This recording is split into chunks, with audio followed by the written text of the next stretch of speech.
Sasa of course kwa vyovyote sidhani kama Aishi ana mawazo kama hayo. Hiyo ni historia by the way, lakini katika hali ya kawaida nadhani ni muhimu Simba wakazingatia muda na akatibiwa mapema, kwa sababu mwanzo wa msimu hauko mbali. Itakuwa ni muhimu sana na yeye kupumzika, lakini nadhani it's high time pia wao Simba kupata goalkeeper ambaye atamchallenge Aishi kwa hiyo nafasi, kwa sababu injury za namna hiyo inamaanisha kwamba kuna kitu anaweza karudi kikiwa kimepungua.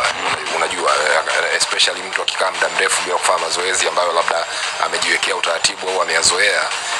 Uzuri ni kwamba Aishi umri wake ni mdogo, kwa hivyo there's a good chance kwamba atarecover kwenye hiyo injury ndani ya muda wa kutosha na haitomsumbua ndani ya muda mrefu. Lakini kwangu mimi bado naamini kwamba Aishi anahitaji competition.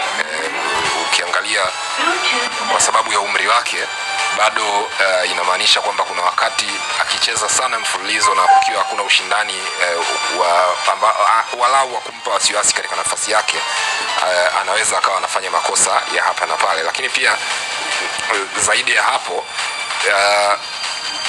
hii itasababisha ile hali ya kumtegemea zaidi, kwa sababu unajua kama kungekuwa na rotation sahihi inafanyika, Aishi asingeumia hivi kama alivyoumia. Kwa hivyo ni muhimu Simba wakasajili goalkeeper ambaye ni competent, ama wakaweka mazingira ambayo goalkeeper wao ambaye ni kipa namba 2 anadaka mechi za kutosha, ili pale ambapo anapewa nafasi anakuwa afanyi makosa na matokeo yake pressure inakuwa sio kubwa sana kwa mtu mmoja.